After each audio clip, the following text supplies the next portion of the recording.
Ce que je vous propose comme méthode de conception, c'est la méthode Bol-Radi. Si vous avez des objectifs clairs, vous allez concevoir le bon système. C'est que votre sol, en fait, il ne retient pas les éléments. Il a la diarrhée, comme on dit. Voilà, et il faut réparer ça. Le manque d'eau est un problème, l'excès d'eau est un problème. Donc plus vous avez de diversité végétale, plus vous avez de diversité animale.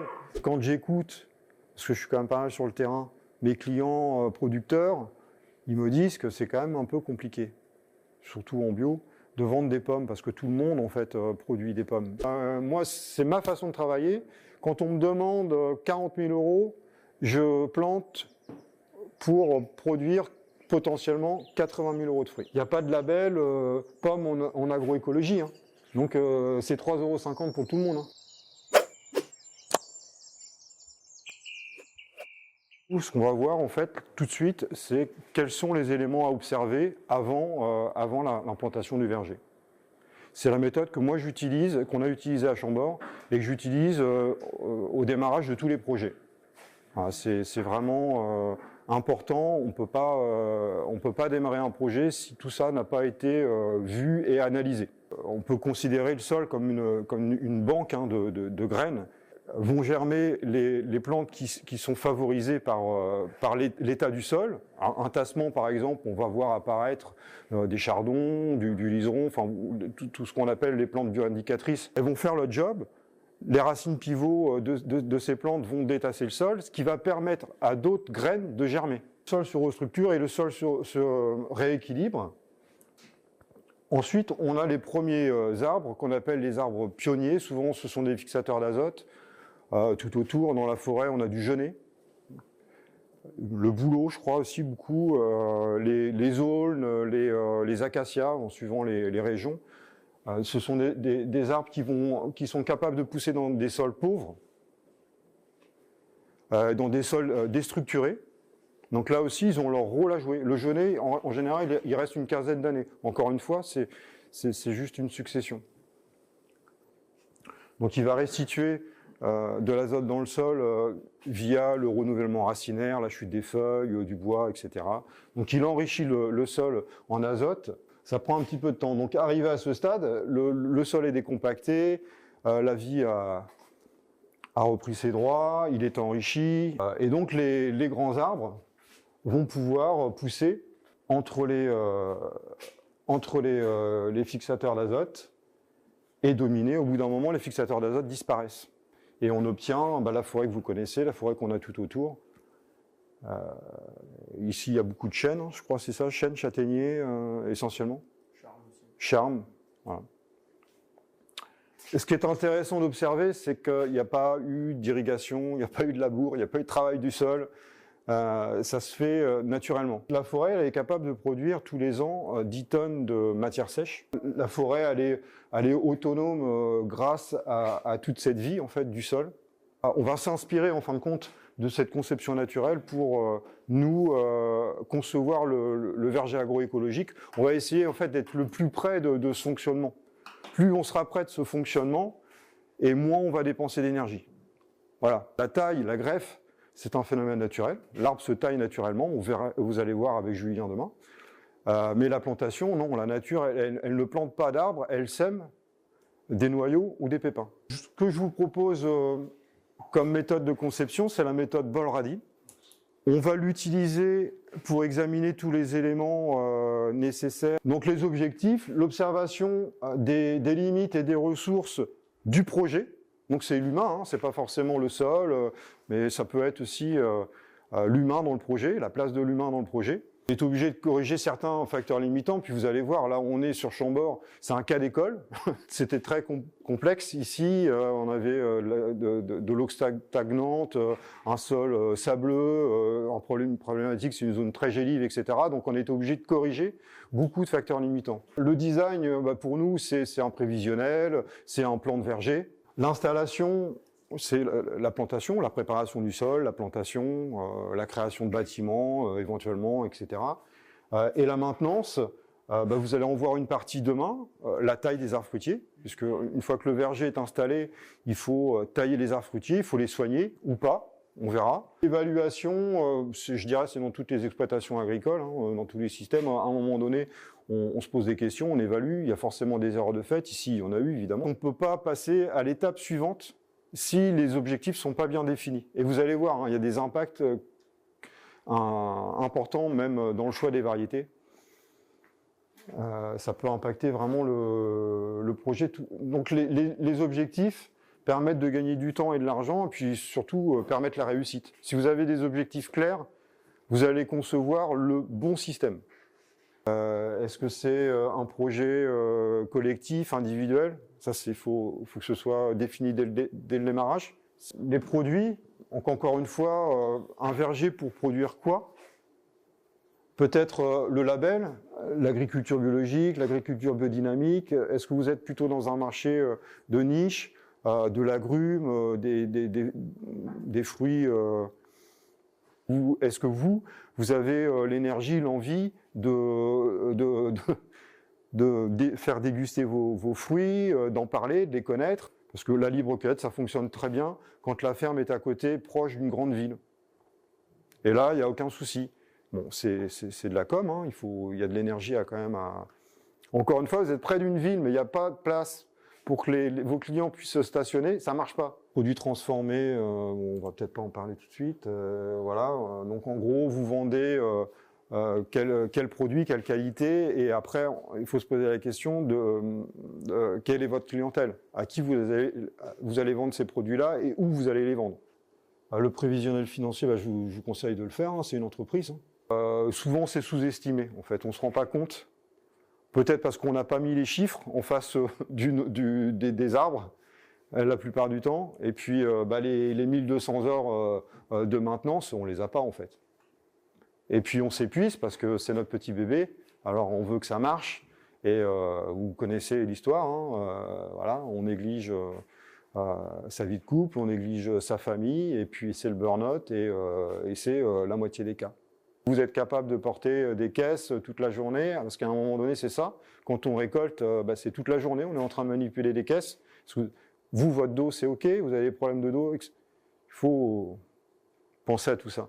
Et votre conjoint, c'est OK pour lui, ce projet-là? Est-ce que lui, il vous suit? Est-ce qu'il est impliqué dans le projet ou pas? Bon, le sol, c'est absolument nécessaire, quoi.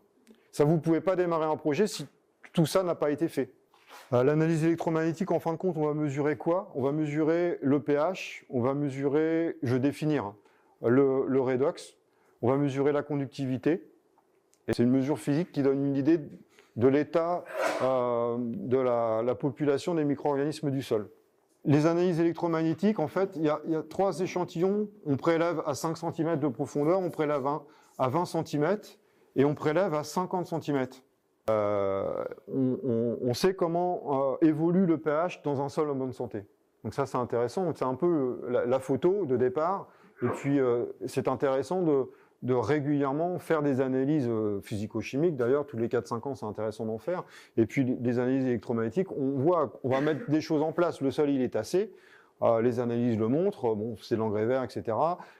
C'est intéressant, 1 an ou 2 après, de voir si le résultat est là. Et là, il n'y a pas forcément besoin de faire de profil de sol, c'est juste un prélèvement de terre. C'est plus simple pour moi. Donc le pH du sol en bonne santé est propice à la production fruitière, enfin même autre. En général, on est entre 6 et 7,5. Voilà. En dessous, au-dessus, il y a des risques de blocage, il y a des risques de dysfonctionnement du sol. Et puis c'est surtout qu'à ce pH-là, en fait, on peut accueillir toutes les familles de micro-organismes. Donc le sol vivant, il est là. Mais c'est un petit peu plus compliqué que ça. Donc mettons, on part de 6 en surface. Le bon sens du pH, c'est l'augmentation avec la profondeur. Donc là, on est à 6, 5, 7, c'est top. Donc en plus d'accueillir toutes les familles de micro-organismes, ça nous donne aussi une information sur la qualité de la couverture du sol. Donc si la couverture du sol est adaptée au sol, en gros, on est dans ce sens-là. Un sol nu, par exemple, c'est l'inverse. Un sol nu, le pH est inversé. Donc il est plus important en surface qu'en profondeur. Voilà. Ça, c'est systématique. Une terre labourée. Donc ça, c'est des paramètres qui vont varier suivant la saison, qui vont varier suivant la journée. Hein. Le pH n'est pas le même au printemps et à l'automne. Et en général, il est un petit peu plus élevé en automne. Donc quand vous faites les analyses électromagnétiques, prenez toujours les échantillons à la même période, si c'est mai, mi-mai, et un peu dans les mêmes conditions. Parce que c'est très sensible en fait. Donc, et si vous voulez comparer en fin de compte les résultats et voir dans quel sens vous allez au niveau de votre sol, faites toujours à la même époque. Et dans les mêmes conditions, c'est-à-dire que si c'est des conditions un peu exceptionnelles, très secs ou très humides, bah faites pas, tant pis, reportez. Voilà, donc là, c'est intéressant de savoir si la couverture elle est adaptée ou pas. Après, on peut sursemer avec d'autres variétés si on n'est pas dans le bon sens. Donc là, ça tamponne. C'est OK pour vous le pH? Donc le redox, bah, je vais faire ça, ça va être un peu plus, ça va m'éviter de... donc là, c'est l'oxydation en fait du sol. Après, je vous invite à aller voir il y a des vidéos vers des terres production sur le redox. Hein, si vous voulez aller plus loin, là, on n'a pas le temps d'approfondir le sujet, mais en gros, ça peut vous donner une indication sur la compaction. Donc ça, en général, on est à 300, et encore une fois, ça augmente avec la profondeur. Voilà, si vous avez 300, 250, c'est que la zone de tassement, elle est dans les premiers centimètres, où ça peut, je vais répondre, ou alors ça peut être l'inverse. On est 300, 400, et puis là on descend à 350, donc on a une zone de tassement ici, en sachant que plus on descend, et plus le sol est théoriquement aéré. La conductivité, elle va donner plusieurs indications, dont elle mesure, enfin en fait, plus il y a de micro-organismes dans votre sol, plus il va y avoir de conductivité. Et là, comme on parle d'agroécologie, et que l'idée c'est que le système soit le plus possible autonome, donc un système qui nécessite le moins possible d'intrants. Et pour que tout ça soit digéré, forcément il faut un sol vivant, il ne faut pas un sol conventionnel ou, enfin, je ne veux pas non plus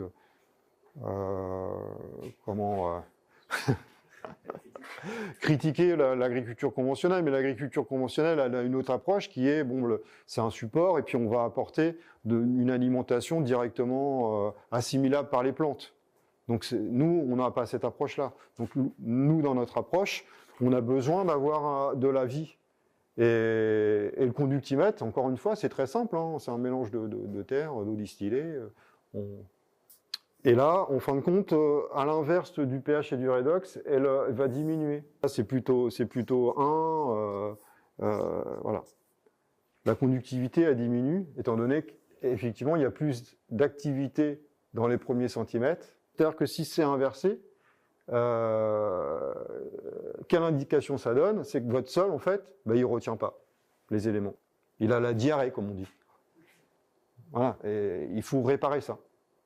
Parce que à mon avis, très peu de sols peuvent digérer ces quantités-là de broyat. Je prends juste un exemple et après j'arrête, je termine avec ça. 100 tonnes hectares, pour moi, c'est énorme. En fait, c'est avec toutes ces analyses-là, en gros, quelqu'un qui n'a pas mangé depuis 1 ou 2 mois, tu vas pas lui donner un rôti avec des frites. Tu lui donnes un bouillon de légumes, et petit à petit, tu vas l'enrichir, tu vois, avec des céréales et légumineuses, et puis à un moment donné, il sera capable de manger son steak frites. Mais au démarrage, non. Parce qu'en fait, j'ai vu beaucoup de projets où le sol était bloqué par des apports massifs de matière organique. Certains sols peuvent digérer du broyat. Et encore. Mais du broyat non composté, c'est pas toujours ce qu'il faut faire. Parfois oui, mais pas toujours. En fait, où il n'y a pas de conséquences, oui, il y a une conséquence. C'est retour de projet. Hein. C'est des retours de projet là que je vous. Moi, mon avis sur ce sujet-là, Donc vous avez vos 2 lignes d'arbres. Et avoir des engrais verts de 2 mètres au bord des arbres, ça a des conséquences pour les arbres fruitiers. Il ne faut pas croire que ça n'a pas de conséquences. Ça, c'est faux. Et les conséquences, c'est qu'il n'y a pas de départ de branches à la base. D'avoir un arbre comme ça, bon, je ne vous fais pas les fruits, mais bon, vous imaginez hein, où se trouvent les fruits. Parce que c'est ça l'idée hein, du verger, c'est quand même d'avoir plutôt ça, pour avoir un maximum, en sachant que quand même le coût du fruit, c'est la main-d'œuvre.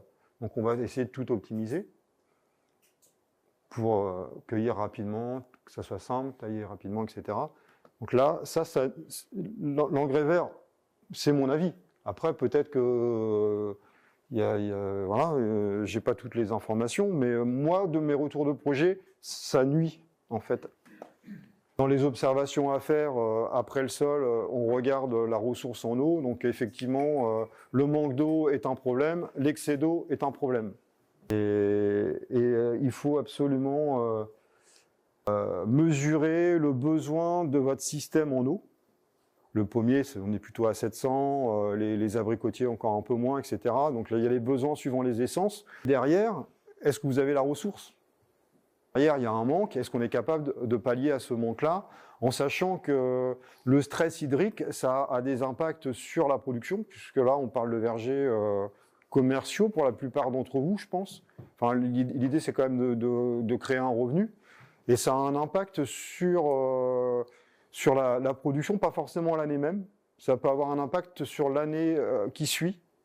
L'année même, ça peut avoir un impact sur le rendement, sur le calibre du fruit. Mais ça peut avoir un impact sur le retour à fleurs. Voilà. Donc c'est important d'avoir une bonne ressource en eau. En général, c'est récupération d'eau, réseau, parfois il y a le forage, hein, ou mare. On est capable de pomper un peu dans la mare, mais à un certain niveau, il ne faut pas non plus la vider.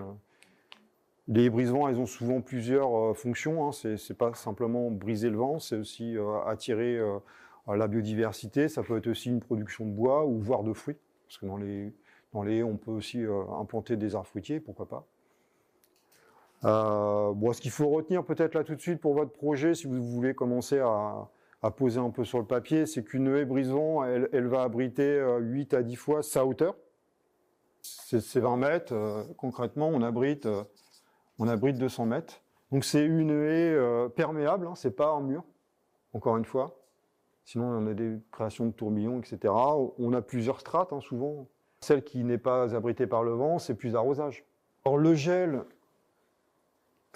c'est vrai que maintenant, il n'y a plus vraiment de règles, mais il y a quand même des endroits favorables au gel. Les fonds de vallée sont plus gélives, ou un terrain en pente. Si l'air froid qui est plus lourd que l'air chaud est arrêté par une haie ou un roncier, etc., là vous risquez d'avoir une zone un peu plus fraîche en fait sur votre terrain. Donc ça, il faut identifier ces zones-là. En fait. Sur votre terrain, il faut vraiment comprendre comment les masses d'air, l'eau circulent. Donc il y a des moyens de lutte artificiels. À Chambord, on n'avait pas d'autre choix que d'installer un système d'aspersion. Il n'y avait pas d'autre possibilité parce que c'est très gélif. C'est très gélif, il gèle quasi tous les ans et parfois plusieurs nuits d'affilée. Donc là, on ne pouvait pas gérer ça grâce aux arbres. On peut mettre des choses en place, hein. On peut planter des arbres pour essayer d'atténuer enfin les gels,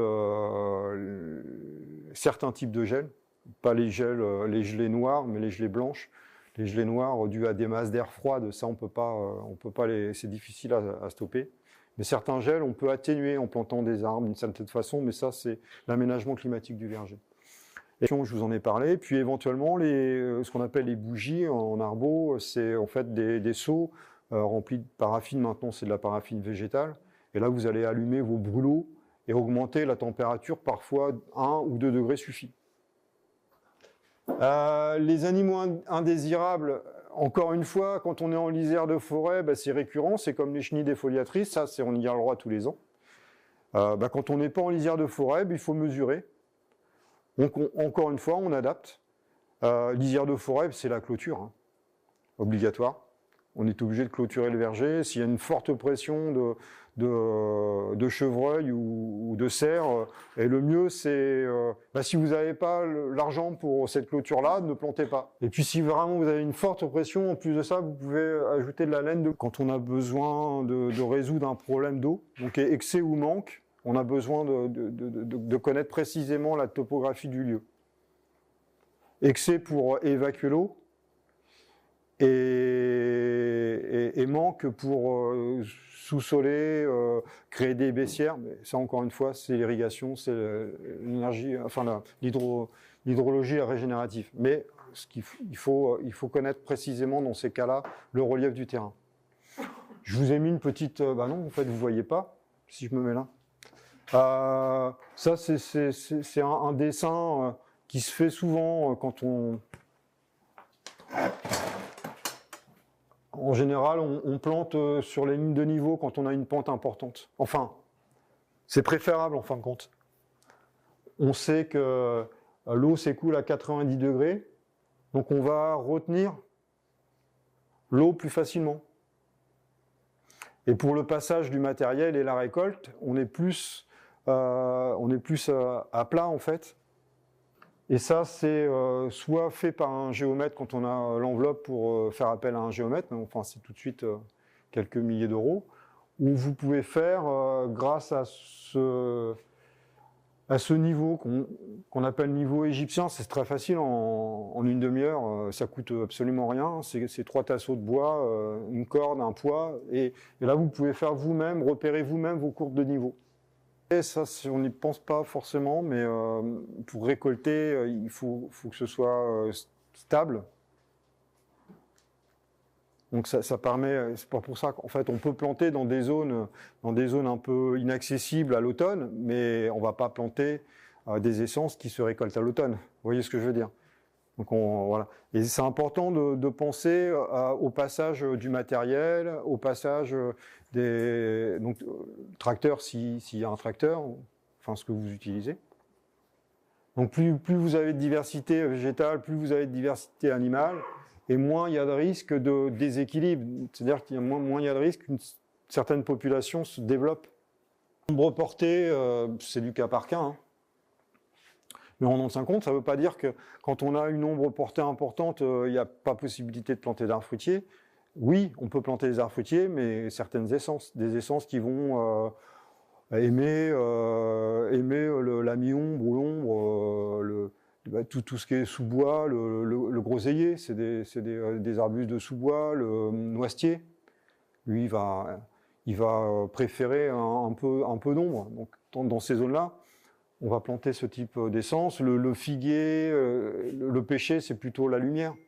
Donc ils seront placés différemment en fonction des ombres portées.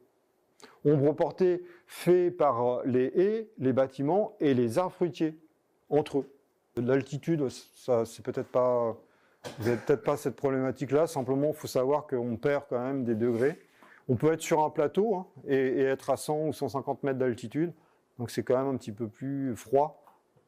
Et puis forcément, quand on est à 1000 mètres d'altitude, on ne va pas pouvoir planter comme dans la vallée, quoi. C'est évident. Donc on va peut-être les abricots, on va peut-être les mettre de côté, mais c'est pas pour ça qu'on ne peut pas planter d'arbres fruitiers. C'est simplement, on a identifié la problématique, on va planter des essences adaptées, quoi, avec des floraisons très tardives. Le châtaignier fleurit au mois de juillet. Enfin, il y a plein de du figuier bifère avec une production sur le bois de l'année. Donc, il y a plein de choses en fait à planter, même quand on est en altitude. Et puis, on peut aménager encore une fois pour atténuer ces risques-là. C'est l'étude de marché. C'est soit vous la faites faire ou vous faites les deux d'ailleurs. Mais c'est intéressant quand même d'aller voir vos futurs clients et puis de leur demander d'évaluer leurs besoins. Par exemple, pour moi, la pomme, pour moi, c'est bouché. Bon, après, il faut aller plus loin, mais Il y a beaucoup de production de pommes. Il y a vraiment des carences en poires, par exemple. Peut-être que et c'est bien d'identifier ces problématiques-là et puis d'adapter votre verger. Peut-être que un verger avec la moitié de pommes, ce qui est pour l'instant c'est un peu les proportions en verger agroécologique, on met quasiment la moitié de pommes. Pourquoi? Parce que ça reste quand même le fruit le plus vendu en France. Mais quand j'écoute, parce que je suis quand même pas mal sur le terrain, mes clients producteurs, ils me disent que c'est quand même un peu compliqué, surtout en bio, de vendre des pommes, parce que tout le monde en fait produit des pommes. Donc peut-être à réfléchir à tout ça, quelle essence est adaptée au marché actuel, en sachant que c'est un peu comme ça, mais et pourquoi pas partir sur peut-être un peu plus de poires, pêche et abricots, ça va être de plus en plus compliqué pour les gens du Sud et encore plus l'Espagne de produire ces essences-là, hein, à cause de l'eau, en fait, du manque d'eau. Eux partiront plus peut-être sur les amandiers que sur les... Donc à mon avis, il y a quand même une vraie réflexion à avoir, et surtout l'évolution, par rapport aussi à l'évolution du climat. Si ton objectif c'est la transformation, non, tu vas lever le pied avec la limite de la patuline. C'est-à-dire que la tavelure, le carpocarpe qu'on a sur prunes, poires, pommes, noyers, c'est le même. Ça, ces vecteurs, ça va favoriser l'implantation de la patuline qui, elle, est cancérigène. La tavelure, c'est un champignon qui n'a pas d'impact, hein, à ma connaissance, sur la santé humaine, comme l'oïdium, etc. Mais par contre, la patuline, elle est même dosée par les prestataires, les fabricants de jus. Et à partir d'un certain seuil, c'est la poubelle, où ça passe en vinaigre ou en eau de vie, mais elle est plus... la pasteurisation, ce que je veux dire, c'est que la pasteurisation ne va pas tuer ce champignon, et là, c'est vraiment néfaste pour la santé, c'est de l'accumulation. Hein. Vous n'allez pas mourir d'un cancer, parce qu'en fin de compte, on en a tous mangé. On a tous mangé des fruits contenant de la patuline, parce qu'en fait, elle est présente dans le verger. Mais à un certain seuil, c'est un peu comme les résidus de pesticides, à un certain seuil, ça va, mais à un moment donné, c'est plus possible. Et la conséquence, c'est que moi, j'ai un producteur, il a 15 000 bouteilles de jus à la poubelle. Hein. Donc voilà, la limite, c'est ça. Tu peux, donc moins tu feras de traitement, plus tu vas favoriser... en sachant qu'il y a beaucoup de choses à mettre en place, plus naturelles, pour soigner les arbres. Hein. Et puis il y a plein de mesures prophylactiques à mettre en place, mais c'est pas le sujet du jour. Mais on peut piéger, poser des bancs cartonnés, poser des nichoirs, etc. Favoriser un environnement peu propice à la maladie. Hein. C'est la première chose qu'on mettra en place. On va valoriser les ressources en eau, les ressources de biodiversité, etc. Et puis corriger les facteurs limitants. On va voir si c'est possible de le faire. Dans certains cas, ce n'est pas possible. Donc du coup, le projet soit reporté, soit annulé ou déplacé. C'est rarement le cas, hein, je vous rassure. Hein. Mais ça m'est déjà arrivé d'être sur une parcelle de nature hydromorphe et c'était impossible, même avec le drainage, même avec une régénération des sols, de corriger le problème. Et à ce moment-là, on change de lieu, en fait. Les corrections des facteurs limitants, ça c'est le sol, vous avez vu comment on peut faire, et puis vous verrez tout au long des vidéos comment on corrige le manque de biodiversité, comment on corrige le manque d'eau, l'excès d'eau, etc., etc.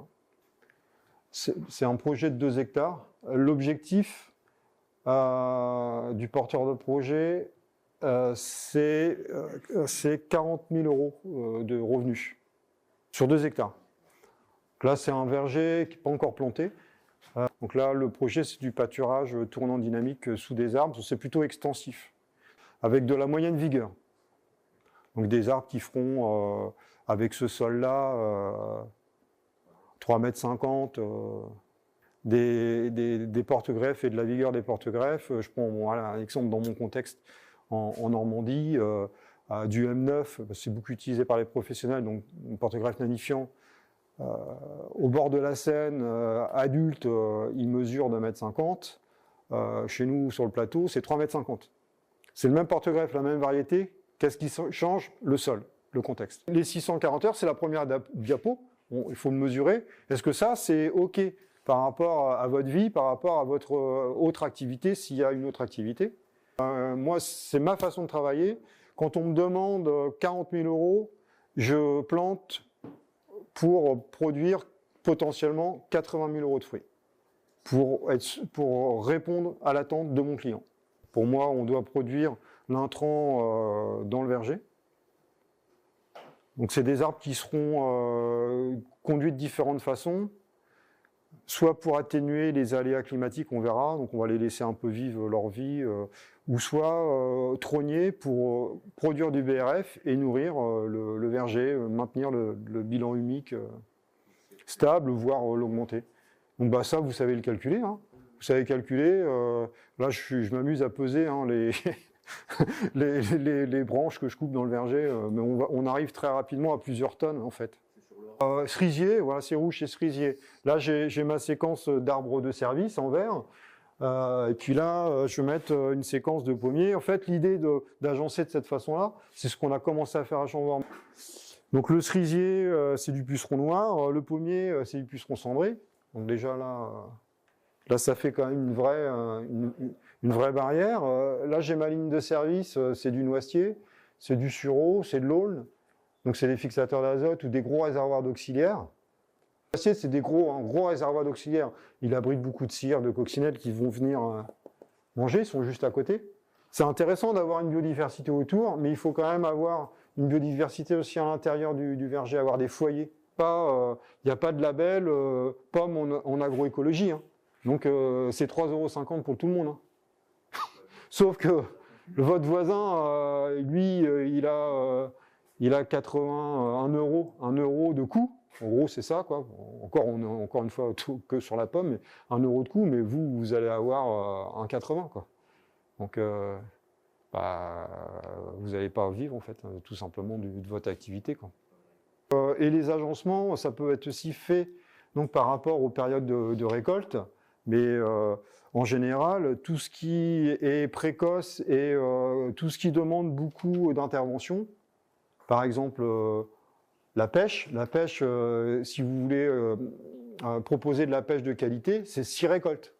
Voilà, imaginez, la feuille est blanche, le corps de ferme est là, vous n'allez pas, la parcelle fait 1 hectare, vous n'allez pas mettre le pêcher à l'autre bout du terrain. Une perte de rendement, c'est-à-dire qu'on va produire, effectivement, ça c'est vrai, c'est une différence par rapport à un agencement classique, c'est qu'on va produire moins de fruits à l'hectare. Voilà, sauf si on produit sur plusieurs strates. On peut corriger et produire sur plusieurs strates. C'est-à-dire que la surface des arbres de service est compensée par une liane qui va courir dans les arbres ou des petits fruits ou des framboisiers. Mes clients, avec des agencements classiques, c'est la main-d'œuvre, l'énergie. Mais ils se plaignent énormément de ça. Et puis les intrants, en bio, il y a 5 ans, ça devait être 2 000 €, là on est à 3 000. Il faut que tu réfléchisses à ce qu'il soit réparti uniformément pour ne pas avoir à déplacer la matière. Donc oui, je vais peut-être approfondir un petit peu plus, qu'on fait un peu plus que ça. En plus des 1 tiers d'arbres de service, en général, on a des zones tampons avec une production de bois, des zones qui servent à la biodiversité, à produire du bois. Si jamais on n'a pas assez, on peut aller chercher dans les haies, dans ces zones-là, qui représentent 10% au moins du verger. Donc on laisse beaucoup à la biodiversité dans ces systèmes-là quand même. Hein. Mais c'est 10% du verger où là on a une zone où on n'y met jamais les pieds, sauf s'il y a un besoin de bois. Si tu veux, là, cette rangée-là, elle va alimenter celle-là et celle-là. Celle-là alimente celle-là et celle-là. Et puis de toute façon, il y en a une autre ici. En fait, c'est réparti. En fait, il y a du broyat partout dans le verger, c'est bien réparti. Donc on utilise le broyat, maintenant vous savez calculer, vous savez quel humus ça peut vous apporter. Et puis il y a l'enherbement. Forcément, on ne va pas faucher, c'est pas terrain de golf. On va laisser, s'il n'y a pas de pâturage tournant, on va faucher le passage. mais on va laisser le milieu du rang, donc là où se trouvent d'ailleurs les radicelles, les poils absorbants, ça tombe bien, parce que les racines, au bout d'un moment, se trouvent ici, ça tombe bien. Enfin, la majorité, hein, évidemment, on a des racines aussi ici, mais la majorité, en fait, se trouve ici. Même s'il y a 5 mètres de distance, on est là, quoi. Exactement là où on va broyer le bois. Portraits de ferme, webinaires, conférences, nous faisons le maximum pour mettre à votre disposition du savoir technique gratuit. Mais pour aller plus loin, vous pouvez aussi consulter nos formations finançables Vivea, où vous retrouverez tous nos experts. Pour en savoir plus, cliquez sur le lien en description. Bonne vidéo. Moi, j'utilise de l'engrais vert au démarrage de projet plutôt pour corriger. Après, je ne suis pas pour semer de l'engrais vert, clairement. Pour moi, c'est une prairie naturelle qu'on peut effectivement accompagner en sursemant du trèfle, parce qu'on a besoin d'un peu plus d'azote, en sursemant, voilà. Et là, on est d'accord, on a 7 tonnes. Je pense qu'en un tiers, là, on a plusieurs tonnes, entre 5 et 10 tonnes de broyat. Ça va aller, quoi. Ça va aller, et ça se fait automatiquement, c'est vous taillez, et je mettais combien de temps 1h30, l'hectare, il est broyé. En 1h30, c'est broyé. Et c'est pareil, hein. Bon, le pâturage tournant, bon, forcément, là, encore en plus, il n'y a pas besoin de machine pour désherber, il n'y a pas besoin de tondeuse. Mais même si vous n'avez pas d'affinité avec les animaux, ou ça charge trop, non, mais vous pouvez faire autrement. Mais on ne tond jamais, c'est de la tonte différenciée, enfin pour moi. Hein. C'est de la tonte différenciée, vous n'allez pas tondre 4 fois, toutes les semaines, votre verger. Vous allez laisser, vous allez surtout au milieu, vous pouvez laisser, c'est tondu une fois dans l'année, à l'automne. Tu es à 60 € l'heure en petits fruits, hein. Mais bah, tu les as, je ne sais pas si vous voyez, mais... Bon, après, ça à vérifier. Hein. Là, c'est à l'heure. Hein. C'est le chiffre d'affaires à l'heure. Bah, là, c'est du maraîchage. Là, c'est de l'arbo. Non, mais je veux dire, ces chiffres, tu vois, en maraîchage, je pense que vous êtes... Enfin, je ne veux pas dire de bêtises, mais je sais pas... Émilie, mais c'est plutôt 60 € en gros, hein, peut-être l'heure, non ? 50, 60 suivant les productions, mais en arbo, c'est jamais ça. Enfin, si, à part les petits fruits, mais sinon, on est beaucoup plus que ça. Il faut réfléchir à ça, et puis bah, ça, c'est indispensable. Et puis après, effectivement, tu peux détailler. Tu peux prunier, tu n'as que de la mirabelle, pour pas être, ou alors tu n'as que de la couette ou la rainette de Bavet, parce que tu veux récolter au mois de septembre, au mois de juillet, tu n'as pas de... Donc ça, je ne peux pas détailler, hein. C'est trop complexe, ça dépend vraiment, encore une fois, de vos objectifs, de votre contexte. Oui, ben on a encore toute l'après-midi, et on va tout centrer là-dessus, en fait. Parce que ça, vous n'allez pas le voir après. Surface et les distances de plantation, mais ce qui est important, c'est le nombre d'arbres, parce que là, vous pouvez choisir 6 mètres sur 4 mètres, hein, parce que vous avez de la place, puis on est sur 2,5 hectares. Hein. Pour le projet, à 210 heures à consacrer de libre pour son atelier fruits. L'affaire, c'est 20 000 €, donc 10 000 € de revenus, on va dire. Tableur rempli, on est à 213 heures. Bon, on dépasse 3 heures, hein, mais encore une fois, ça reste des estimations. Hein. C'est pas ça la réalité, hein. C'est à peu près ça. Et puis on est un petit peu en dessous au niveau du chiffre d'affaires, donc c'est OK. Mais là, on est sur 3000 mètres carrés. Donc vous voyez, et là, on est sur un verger densifié. C'est des porte-greffes plus faibles, du tutorage et plusieurs strates. Et on arrive à atteindre cet objectif-là. J'aurais fait l'agencement de l'autre verger, je n'aurais pas atteint ces objectifs-là, j'aurais atteint 10 000 €, donc ça n'allait pas. Donc pour atteindre les objectifs, on a agencé différemment. Donc c'est ça qu'en fait qu'il faut que aujourd'hui vous arriviez à cerner en fait. Pas maîtriser, mais au moins cerner, pour actionner les bons curseurs. Bah, le design, du coup, vous avez votre prévisionnel, le tableau il est fait, c'est calé. Donc là, vous vous retrouvez avec un nombre d'arbres, vous avez choisi vos essences, vos variétés, un nombre d'arbres, il faut poser, il faut matérialiser, c'est le plan du verger. Vous avez le plan du verger en respectant tous les conseils. S'il n'y a pas de pâturage, Corentin, il peut vous en parler. Et c'est pas évident d'implanter un couvert.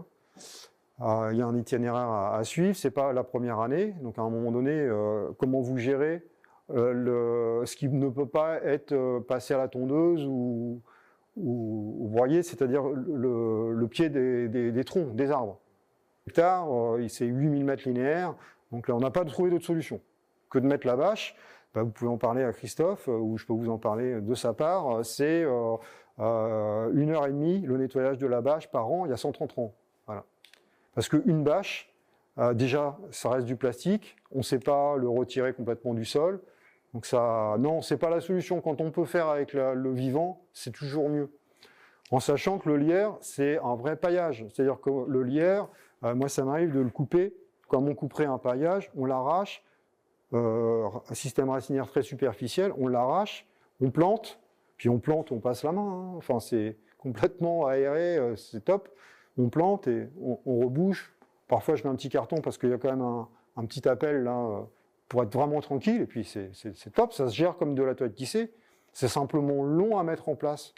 C'est beaucoup d'énergie. Mais une fois que c'est mis en place, parce qu'on a vu, c'était juste pour donner un petit visuel. Voilà, un plan de verger, ça ressemble à ça. Là, c'est Chambord. C'est ce qu'on va voir cet après-midi. Mais voilà, donc ça, c'est des projets. Là, c'est un projet. C'est 13 hectares de verger agroécologique. Noyer. Ça, c'est des noyers. Noyers, noisetiers, figues, pommes, mirabelle. Et ainsi de suite. Et puis, c'est agencé par rapport aux ondes portées, par rapport à l'objectif. Il y a moins d'arbres de service puisque c'est entouré de forêt, donc on va utiliser le broyat, de la gestion de la forêt qu'on va composter pour nourrir le verger. Donc c'est un petit peu, donc on a mis un peu plus d'arbres fruitiers. Ça c'est possible aussi de faire. Groseillier, lierre, 0 entretien. Voilà, bon, les arbres sont plus hauts maintenant. Là, la photo elle a 2 ans, mais j'ai pas le temps d'en parler tout de suite. Votre plan, il va falloir le matérialiser sur le terrain. Ça, c'est l'itinéraire qu'on suit depuis plusieurs années. Qu'est-ce qui est intéressant? Bon, on a l'herbanette. Voilà, quand on ne veut pas ni animaux ni couvre-sol, c'est cet outil-là qu'on peut utiliser. Voilà, c'est pour désherber sous les arbres. Donc, on en parlait justement ce midi, tu vois, c'est cet outil-là que tu pourrais éventuellement utiliser. C'est escabotable. Là, c'est une brosse, mais ça peut être aussi une fraise. Il y a différents types de machines, mais c'est 20 000 €. Hein. C'est 20 000 €, c'est plusieurs passages et de la consommation. Voilà.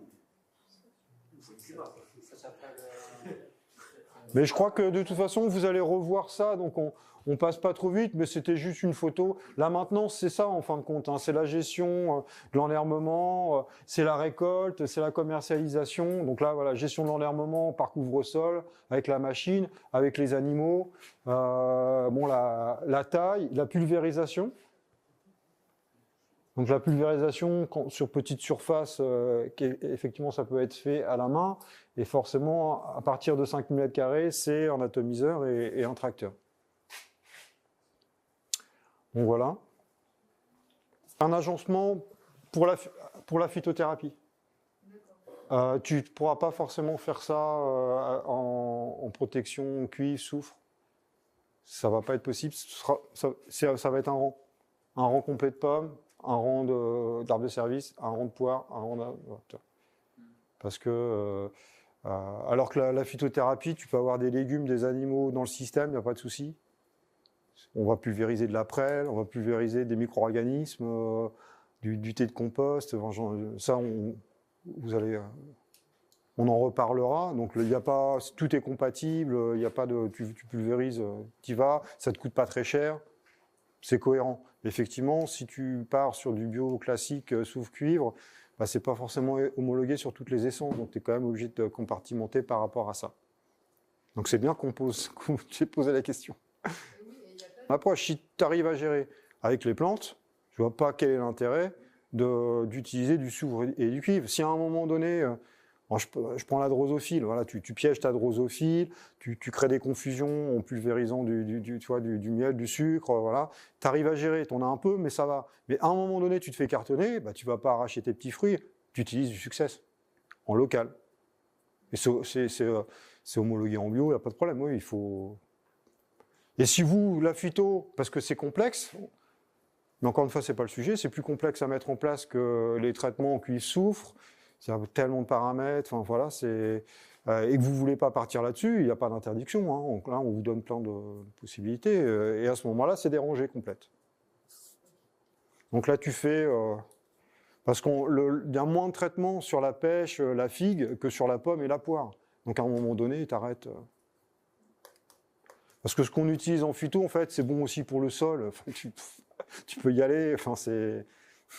Et de toute façon, verger maraîcher, il y a pas de par contre, là, il n'y a pas d'autres possibilités que la phytothérapie. Enfin, on a essayé, justement, là, ici à Chambord, c'est impossible. C'était impossible, puisque le cuivre, ah non, mais non, c'est OK pour les pommes, mais c'est peut-être pas OK pour les cultures à côté. Donc là, à cette époque-là, il faudrait planter tel. Enfin, déjà que c'est une usine à gaz, là. Et là, c'était pas possible.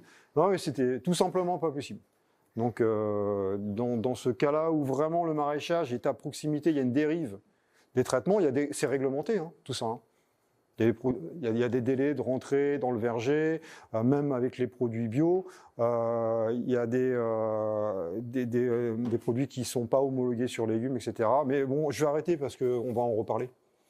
La tonte, bah, c'est 2 heures par hectare si on tonte tout. Mais là, on a vu ce matin que ce n'était pas la solution. Mieux vaut laisser monter les graminées ou le couvert pour plutôt... favoriser le calcium, l'apport de carbone, et puis pour la biodiversité, c'est intéressant aussi d'avoir des herbes hautes, on fauche que le passage pour faciliter les récoltes, les visites du verger, etc.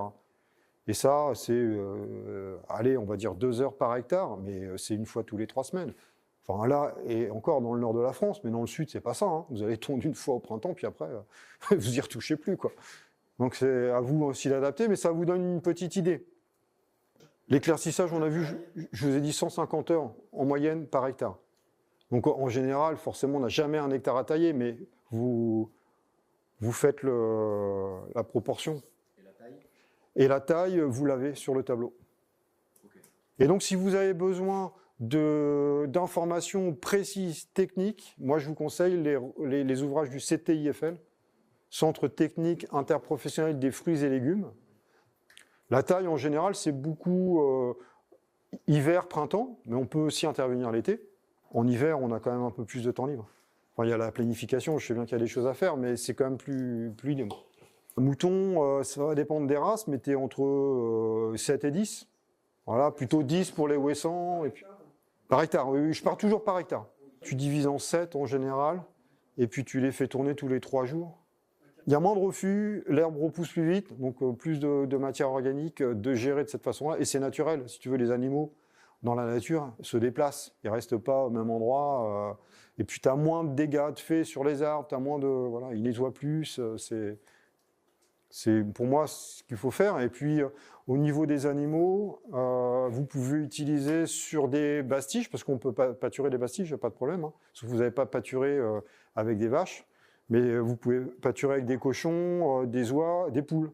Enfin, donc les faibles vigueurs, donc les arbres plutôt bas, c'est possible. Hein, les poules, les oies et même les moutons. Il y a certaines races de moutons qui ne vont pas s'attaquer aux écorches, mais qui vont aussi... par contre, les feuilles, il n'y a pas de race qui ne s'attaque pas aux feuilles. Cochons, on utilise les kuni. Ces cochons, ça ressemble plus à des sangliers. Petits cochons, ils peuvent se contenter que de végétaux. Bon, après, ils ne sont pas contre un ver de terre, mais bah, t'as plusieurs possibilités. Hein. Tu as plusieurs possibilités. Tu peux avoir ton abri ici, et puis tu ouvres et tu fermes des portes, c'est fixe. Ou alors, c'est mobile. Tu déplaces ton abri et tu déplaces tes filets. Et c'est les filets mobiles, filets électriques. Alors c'est à toi de choisir. Quand tu as des filets électriques, bah, tu peux aller par exemple au ras de ton couvre-sol Ou si tu as choisi d'avoir un couvre-sol sous tes arbres, être plus précis, tu peux aussi même faire pâturer du maraîchage. Et nous, on pense que l'idéal, c'est poules et brebis. Donc tu fais passer tes poules et puis tu peux créer un revenu avec ces animaux. Il faut une affinité aussi, hein, parce que si vous n'avez pas d'affinité avec les animaux, faites pas. Hein. Non, mais c'est vous forcez pas, hein, il y a d'autres solutions. Hein, il y a d'autres solutions. Mais l'idéal, oui, c'est vraiment les poules. Bon, il y a quand même un revenu intéressant avec les œufs ou la viande. Si ça peut, c'est pas forcément une production d'œufs, ça peut être une production de viande enfin plutôt les brebis et les poules derrière. Parce que les poules vont un peu éparpiller les crottins, déparasiter le verger. Donc dans les crottins, hein, les vers toxiques pour les moutons, et puis tous les vers des arbres, les carpocarpes, les fruits abîmés, etc. Donc c'est intéressant. Bah, si tu veux, ça dépend de ce que tu veux faire. Un déparasitage, tu as 20 poules, 30 poules, bon, ils vont déjà faire un peu de... Mais si tu veux gérer la stratégie herbacée, c'est 200 poules, 250 poules par hectare. Et le temps d'observation du verger, oui, ça c'est au moins pendant la période à risque, printemps, où là on voit toutes les maladies apparaître, c'est 2 fois par semaine au minima. En plus, faut relever les pièges à carpeaux, les pièges... oui, c'est beaucoup d'observation. En phyto, nous on n'en a pas parce qu'on pulvérise beaucoup d'infusions d'ortie et c'est répulsif. Mais par contre, quand on a, savon noir. Et après, tu as du Nîmes aussi, mais bon, c'est... Ouais, c'est paillage pour éviter la concurrence les premières années. Après, l'arbre, il va se débrouiller. Irrigation. Fertilisation pour assurer, en général, moi je mets un engrais de fond dans le trou de plantation. De toute façon, le sol, il a été corrigé, il a été décompacté, corrigé. S'il y a eu manque un minéraux, on l'a apporté, donc il a normalement à manger et c'est suffisant. Après, s'il y a besoin de petits coups de boost, on peut utiliser des engrais foliaires. Ortie qu'on soude en foliaire, extrait fermenté en foliaire pour... Voilà, mais en général, quand il y a de l'eau, pas de concurrence, de l'eau et de la nourriture au pied, la première année, il n'y a pas de souci, ça y va. Hein. Donc engrais de fond, des engrais à diffusion lente, cornes broyées, tourteaux de ricin, sans sécher. Ouais, sans sécher, c'est les engrais de fond traditionnels. Moi, je ne l'utilise pas, mais on peut utiliser ce type d'engrais, mais surtout pas de fumier en contact avec les racines. Ah, mais le pralin, c'est de l'argile. Après, effectivement, praliner, mais praliner, on praline dans des sols grossiers. Ici, on a praliné. Le sol est très grossier, sableux. Donc là, le pralin, il est indispensable. Dans un sol argileux, c'est pas une obligation, mais le pralin, c'est de l'eau argileuse, avec de la bouse de vache ou un compost mûr. Mais il est pas... C'est de la bouse de vache. Mais c'est dilué, tu mets un peu de bouse de vache, mais c'est plus pour apporter des micro-organismes que... Non, c'est pas du fumier qui va se décomposer en anaérobie dans le trou de plantation. C'est pas pareil. C'est pas du tout la même chose. Ça, il faut pas faire. Et donc, une plantation réussie, c'est 50 cm la première année. Voilà, bon, 30, ça va, quoi. Si c'est une année un peu compliquée... Mais 50, on est d'accord, hein, mais que ça soit en conventionnel ou pour nous, on veut ça aussi. Et on peut là. Et s'il faut mettre un peu d'azote via de l'ortie ou de la potasse via de la consoude, on le fait. Comme on ferait en conventionnel, au moment opportun, en foliaire, assimilation rapide, on va faire. C'est technique, ça peut être aussi technique que le conventionnel. Bah, c'est ce que tu as autour de chez toi. Si ça peut être donné, c'est mieux. Nous, on récupère pas mal tout ce qui est pour empêcher les bâches de s'envoler, etc. Donc ça, c'est du foin, de la paille. Nous, c'est beaucoup de la paille de lin, parce qu'on est dans une région de production de lin, mais ça peut être de la paille de blé. Ça peut être un tissu organique, hein, la toile de chanvre. C'est à peu près le même prix. Hein. Si vous achetez, c'est le même prix. C'est du foin. Mais par contre, quand vous paillez, c'est 30 cm, c'est pas 10. Hein. Et quand vous paillez, Parce qu'il n'y a pas, enfin, il y a pas de problème d'enherbement dans cet itinéraire-là. Quand il y a un problème d'enherbement, c'est que les seules fois où le porteur de projet me dit, non, mais ça s'est enherbé quand même. Je dis, ouais, t'as fait comment? Oui, j'ai bien détassé. Et puis en fait, il a mis 30 cm de paille détassée. Non, c'est quand on déroule la boule, c'est tassé, c'est des couches qu'on va. Et là, on met 30 cm, il n'y a que le chardon, le rumex qui passe à travers. C'est vrai, mais c'est pas un problème parce qu'ils ne concurrencent pas, on s'en fiche. C'est les graminées qu'on veut éviter. Et encore une fois, les premières années, j'allais dire les 3 premières années, c'est exactement quand l'arbre il est parti, quoi. À un moment donné, donc il va partir plus ou moins vite. À un moment donné, au contraire, même, on peut laisser. Mais c'est 30 cm, quoi. Tassé. Et ça, c'est. Puis en dessous, vous connaissez, fin d'azote et compagnie, donc on met un peu. Enfin, oui, on met un peu soit de fumier, pareil, ce qu'on a, du compost, du fumier pour compenser, et ça dure pas longtemps. Donc on s'inquiète pas, et puis au bout d'un moment, on arrête tout ça.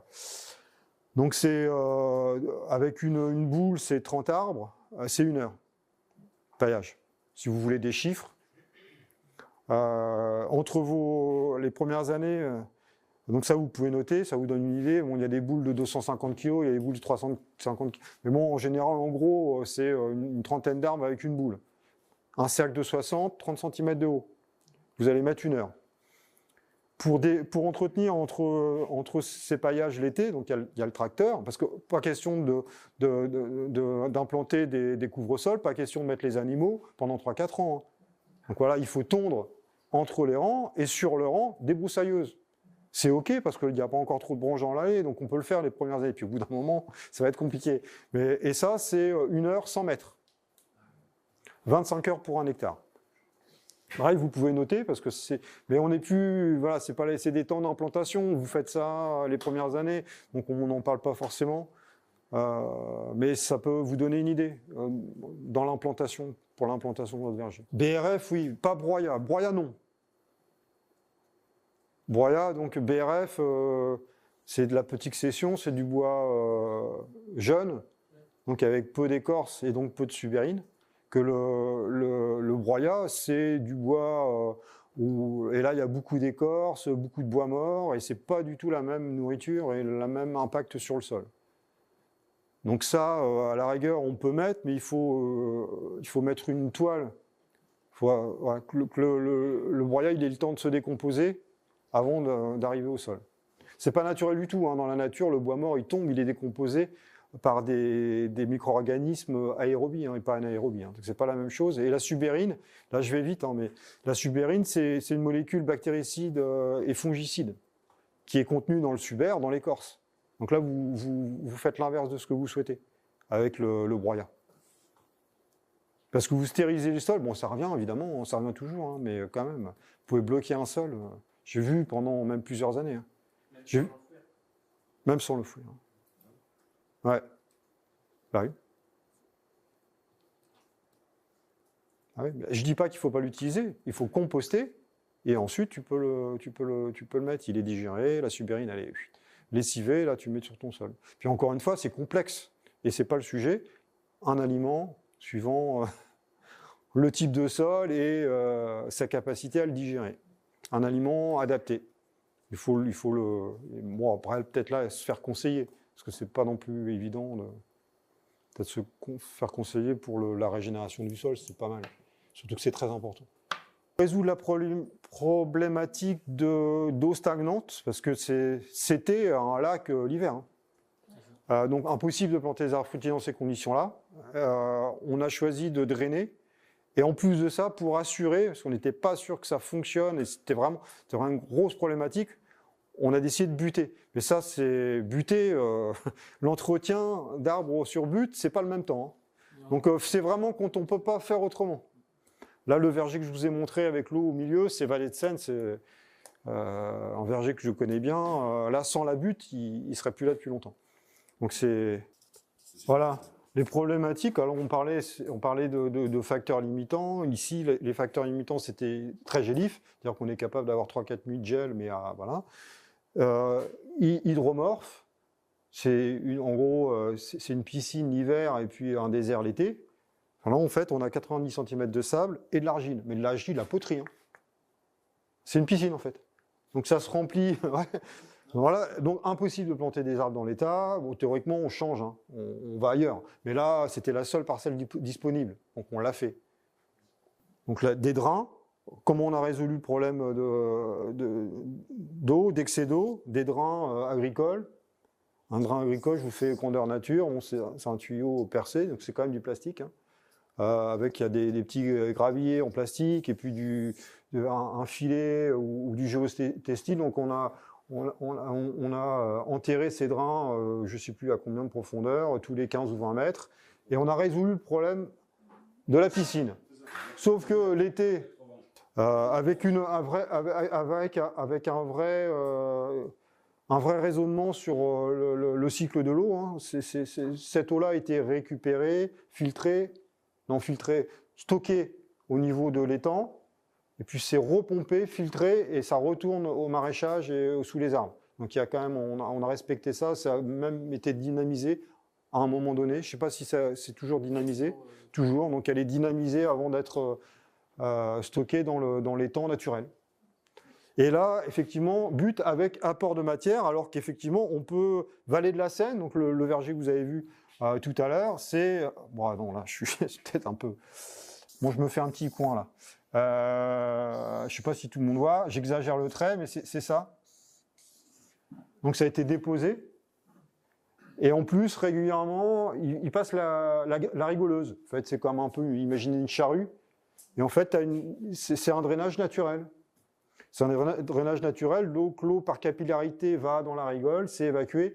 Forcément, les arbres fruitiers sont plantés, et là, du coup, ils ne sont pas plantés nord-sud, sont plantés est-ouest dans le sens de la pente, et ça part dans un fossé, et ce fossé, il évacue ce trop-plein d'eau, et l'été, il est fermé.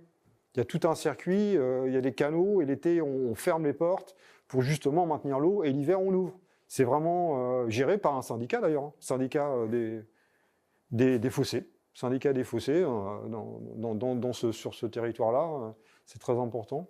Et on produit des arbres fruitiers dans un milieu hydromorphe, quoi.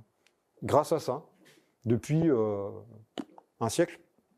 Bah, c'est faible vigueur, vigueur moyenne, forte vigueur. Je prends pomme, poire, bon, je vais simplifier, 1 tonne, 500 kg, 250 kg par jour. Voilà. Alors c'est pareil pour les autres fruits, pareil. Hein. Sauf, non, par jour, récolte par jour. Tu vas cueillir 1 tonne de pommes, bon, en poire ça va être 700 kg, en pêche ça va être 500 kg, mais c'est les mêmes proportions. Et ce qu'il faut comprendre, c'est les proportions. C'est 1 tonne, 500 kg, 250 kg. Prix de vente, 3,50 €, 3,50 €, 3,50 €. Voilà. Après, je dis pas que c'est ça le mieux, ça le mieux, ça le mieux. Hein. En général, on a les trois hein, dans un système. Hein. Durée de vie, on en parlait justement pendant le repas. En fait, les vergers de Bastige, il y a un renouvellement. Donc, en fin de compte, si tu penses arbre, effectivement, bah, c'est plutôt 30 ans, 50, 80. Mais si tu penses verger, là, les vergers de Bastige, en Normandie, les premiers datent des années 60, ils sont toujours là. Hein. Sauf que le producteur et ses enfants, ou ses repreneurs, ont renouvelé 10% des vergers tous les ans. Je suis d'accord, nous, les hauts-tiges, c'est des fruits à cueillir au sol, à vibrer, comme tu dis. Ça, par contre, oui, ça va, ça marche. C'est un bon compromis. Hein. C'est bon compromis, surtout que, en fait, je vais pas user. Voilà, c'est ça. Mais par contre, là, on est sur un axe unique, mais voilà, tu pourrais le faire partir sur 2 axes. Hein, donc, plutôt que faire 6 mètres, on a 3 mètres. Voilà.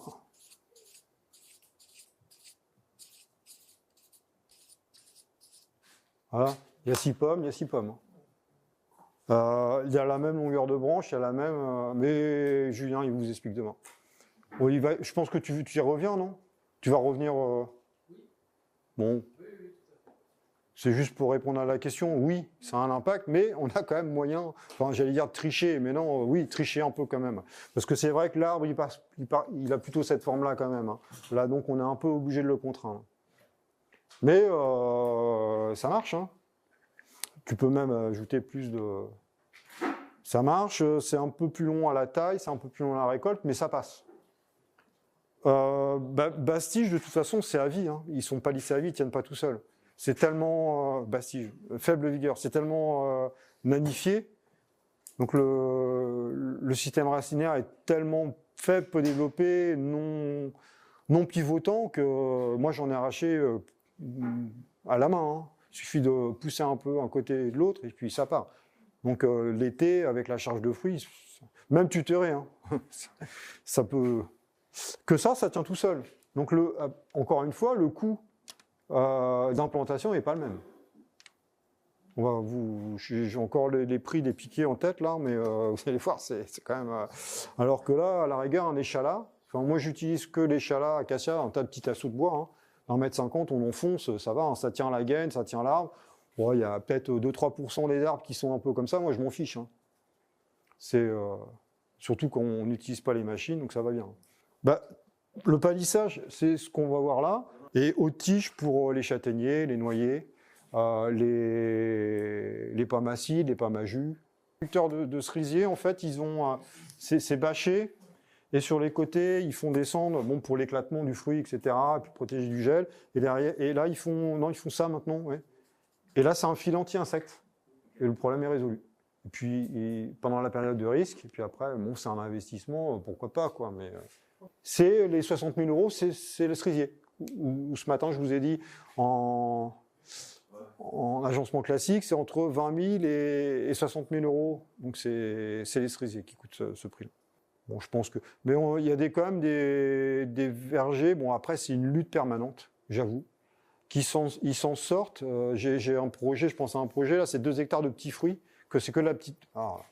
Alors c'est diversifié, hein, c'est cloisonné, c'est ça, sauf qu'on a du cassis, après on a de la groseille, des arbres de service, mais bon, la drosophile, c'est monoculture pour la drosophile. Et ils s'en sortent en cueillant vraiment tout. C'est hyper propre, ils font, voilà, ça c'est commercialisé, ça va à la poubelle, mais on sort du verger, et il y a des pièges partout. Donc je me souviens plus, j'ai plus en tête, mais c'est assez simple à faire, c'est un peu une bouteille retournée avec, où on peut les acheter. Puis le mélange, c'est... je l'ai dit hier, de l'eau, c'est vinaigre et de cidre et vin. Enfin, je me souviens plus du liquide pour attirer. Enfin, vous allez retrouver facilement. Puis donc on peut poser pour justement mesurer la population de drosophiles sur la parcelle en mettant autour de la parcelle, mais on peut l'utiliser pour lutter. Et voilà. Je dis pas qu'on n'a pas de drosophiles, mais bon, on arrive, elle nous en laisse quoi. Elle laisse des fruits. C'est possible de faire ça. Ouais. Et parfois, on est 6 ans sans drosophile. Hein. On est 6-7 ans, il n'y a pas de drosophile. Moi, j'ai plein de gens qui disent non, on fait rien. Et puis à un moment donné, paf, elle arrive et en 1 an, elle peut tout ravager. Ah non, mais c'est symbolique. Hein, non, les fruits, c'est symbolique. C'était pour, voilà, il y a 6 fruits, il y a 6 fruits là, 6 fruits là. Mais non, mais forcément, non, les fruits sont là. Hein. On est bien d'accord. Après, ça pourrait être un colère, mais ça ne présente pas d'intérêt.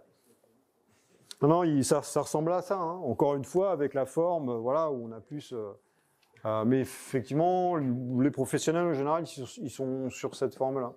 Là, tu divises par 2 la durée de vie de l'arbre, hein, c'est sûr. Hein. Ça, tu peux faire. Et la non-taille, c'est pareil. La non-taille, il y a des essais comme ça de fait. Donc, et puis, au bout de 8 ans, c'est arraché, renouvelé. Et le lamier, c'est pareil, en fait, ils taillent comme ça va vite, et au bout d'un moment, ils arrachent. Mais sauf que c'est pas au bout de 50 ans, c'est au bout de 20 ans. Et puis, ils renouvellent comme ça. Moi, je suis pas... Enfin, c'est... Puis tu accentues l'alternance. Là, c'est bien en conventionnel, où tu as plein de produits à pulvériser. C'est très favorable. Une coupe, une plaie, c'est une entrée potentielle de maladies, de chancre notamment, de maladies du bois. C'est bon plus par les feuilles, mais quand même un peu par la coupe. Donc moins tu coupes, mieux c'est. Et là, et puis pas au bon endroit en plus. Donc, Mais ça nécessite quand même de la taille au sécateur parce que tu densifies. L'idée, c'est d'avoir quelque chose un peu aéré. Et là, tu le densifies ton arbre, tu le ramifies, tu fais c'est de la feuille que tu vas faire pousser, c'est pas du fruit. Tu rigidifies les branches, t'empêches que. C'est aucun intérêt. Pomme acide, ils font un peu ça hein, chez nous. Hein. Mais c'est pourquoi? Parce qu'ils n'y trouvent pas de main-d'œuvre pour tailler. C'est ça. Hein. Et à un moment donné, on rentre plus dans les rangées, on rentre plus avec la machine dans les rangées, on trouve personne. Allez hop, ça peut se comprendre, mais il faut pas le faire.